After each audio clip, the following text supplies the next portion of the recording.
à false. Ok. Donc là, apparemment, c'est la configuration qu'il faut faire. Hein. Là, on va activer file to ban avec la commande file to ban client enabled. Ok. C'est la commande, c'est file to ban client reload. Voilà. S'il y avait une erreur, hein, donc là, on l'aurait vu. Ok. Donc, file to ban. Pour s'assurer que file to ban est démarré, c'est -x start. Donc voilà, server already running. Ok.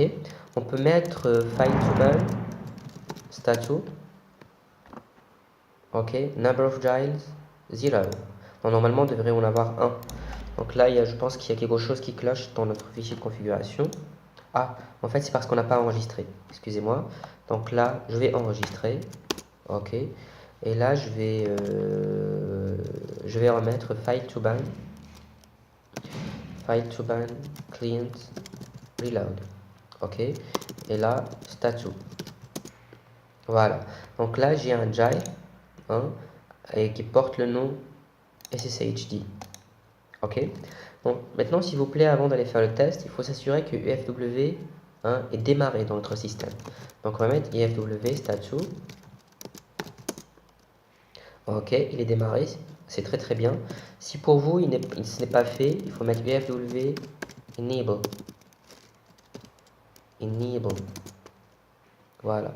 Donc pour moi c'est déjà fait. Donc et en fait, s'il vous plaît, regardez. Vous devez absolument permettre une connexion SSH avec UFW. Si ce n'est pas le cas, vous devez mettre UFW allow SSH. Ok, pour moi c'est fait. Sinon, vous pouvez aussi mettre allow 22 TCP. Ok, sinon 22 tout seul, ça marche très bien. Donc là, j'ai toujours skipping. C'est parce que moi j'ai déjà le IFW qui permet déjà une connexion SSH. Donc là, voici, si je mets statut, donc là c'est ma connexion 22, c'est le port SSH. Donc si vous avez remarqué, j'ai aussi le port 80, le port web, etc. Les mails. Bon, ok, c'est bon. Donc là, j'ai UFW qui marche, file to ban qui est démarré. Là, je vais me diriger vers ma machine physique. Voilà le terminal de ma machine physique. Je vais me faire une connexion SSH de ma machine physique, ok, à ma machine virtuelle. Donc là, la commande c'est SSH. Voilà, SSH. Le nom d'utilisateur que j'ai dans ma machine virtuelle, c'est Candlelight.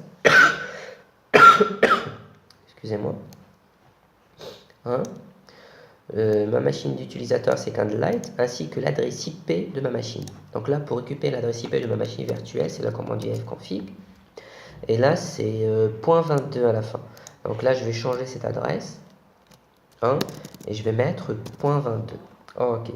Avant de tenter quoi que ce soit, je reviens à mon fichier et je vais relire mon gile point local. Et comme ça, on va simplement pour récapituler. Simplement pour récapituler, on va rien changer. Donc, voilà. Donc, ah non, excusez-moi. Donc là, j'ai oublié de préciser les variables match, retry et tout.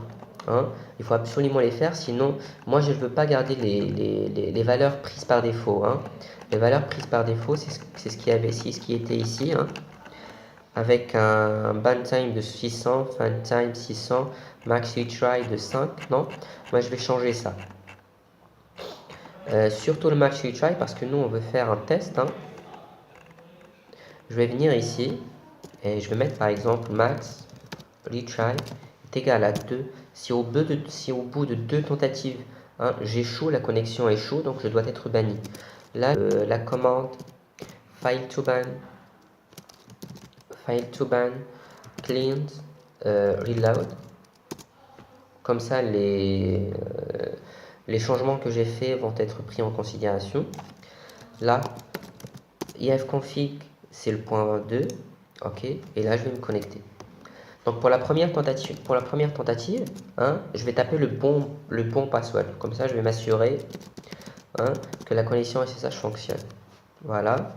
Donc là, apparemment, je suis connecté. Hein. Je suis connecté où? Je suis connecté à la machine virtuelle. OK? Donc là, si vous avez remarqué, je suis dans Candlelight 5K55VD. Là, c'est la machine. Mais là, c'est Candlelight, Candlelight, la machine. OK? Donc là, si par exemple, je tape un ls, hein, voilà, j'ai par exemple gestion de notes.sql. Là, je peux me diriger vers, par exemple, pour tenter, je vais mettre un ls. Voilà, c'est gestion de notes.sql.